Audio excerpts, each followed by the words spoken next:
you start off by just setting up simply what the story is of The Turning? The story is about a woman named Kate. And when we first meet her, we can see that maybe there's been some kind of trauma in her life. And then she gets the job of her dreams. It's sort of the Cinderella moment where she gets the job to take care of a 6-year-old. How hard could it be? And this beautiful big estate. And when she gets there, things aren't what they seem to be. And there are things in the shadows, but there are also things that maybe she has to face. So I look at it as sort of the key to the Pandora's box as we enter sort of her POV. Now, speaking about the shadows, I feel like this is one of those movies that is a horror, yet it's really a psychological thriller, but it all happens in the shadows. Can you speak about that? Well, what drew me to make a movie about the turn of the screw is the idea that it's been interpreted so many different ways over time. You can read the novella and read it as a ghost story, and then you could read it as a psychological story about a woman going mad. And so, if you buy the book right now, it's that thick, even though it's 120 pages. And it's because people over the years have been fascinated with that, the sort of symbology behind some of the things that Henry James talks about, and the idea that you can kind of maybe even reflect things that have happened to you onto the film, in this sort of way. And speaking about the film and its environment, Bly House is kind of a character on its own. Can you speak about that a little bit and how you crafted that? Yeah, I wanted to find the perfect location that had like 80% of what I needed, and that house had it. It had the maze, it had the pond, it had the drive up. The house looked fantastic and scary from the outside, but you can get lost on the inside. And it was a place also that we were able to customize. We were able to paint it, which was amazing. In these historical houses, you're not able to do that.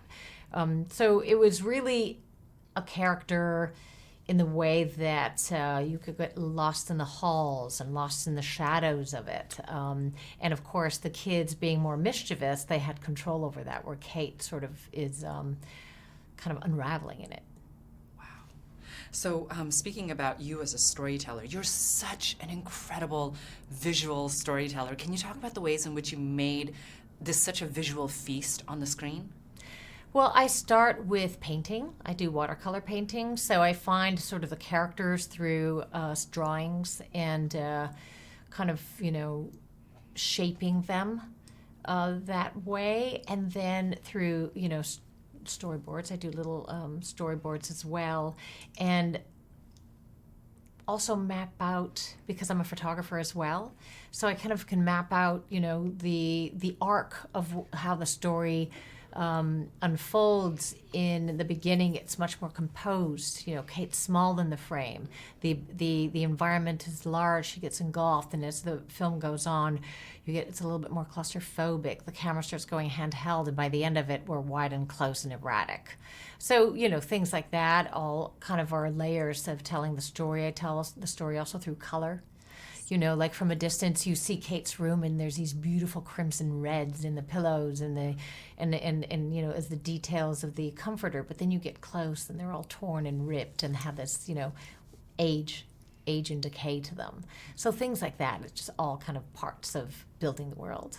And I think a lot of people that are watching this film feel like you are such an incredible visual storyteller, but I also read that you did a lot of like mood boards, and you did that stylized just way of translating that, and you also pulled a lot of inspiration from painters, historical painters. Can you speak about that too? Because I know a lot of people are going to be interested in how you got there visually, because again, it's so stunning.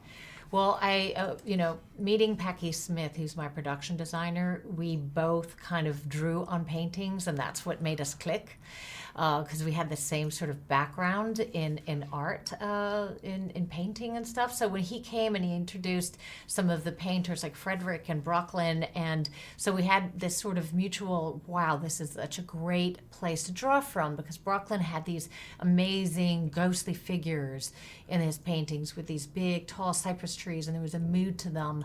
And then you had these spindly trees from Frederick's work that was very kind of eerily minimal and spooky. So, and the house kind of really, they had those trees on set. We had them on the property. So we actually had one of his paintings copied and put it in Kate's room. Is that last, in the credits roll where her hand's on that painting? That's one of Frederick's paintings. Oh, wow, that's incredible. That's luck of the draw. So let's talk a bit about the characters, because I feel like you crafted such rich characters. Can you tell me about the protagonist, Kate? Well, Kate is a woman who comes to this place, and we see that she doesn't have, people believing in her. Her roommate is like, "Are you going to be okay there?" And her mother's like, "Are you sure?" So, but, she's been offered this amazing Cinderella moment, this amazing opportunity to go to this house and take care of this little girl, and what could go wrong? And so we already know that she's coming in a little loaded. And then the house she starts to have these strange experiences in the house, and quite dark experiences in the house. And the kids are acting strange, and they feel like they're harboring secrets. And in a way, I think that the house and the children are the key that sort of open up the Pandora box within her, and reveal sort of the darkness and in Kate's psyche, That's incredible. And let's talk about Miles, because she has so many scenes where she plays with Miles, and he is described in the screenplay as this exposed wire. Can you speak about him? Well, in the script, he was younger, and I wanted to have a bit more tension between Miles and Kate.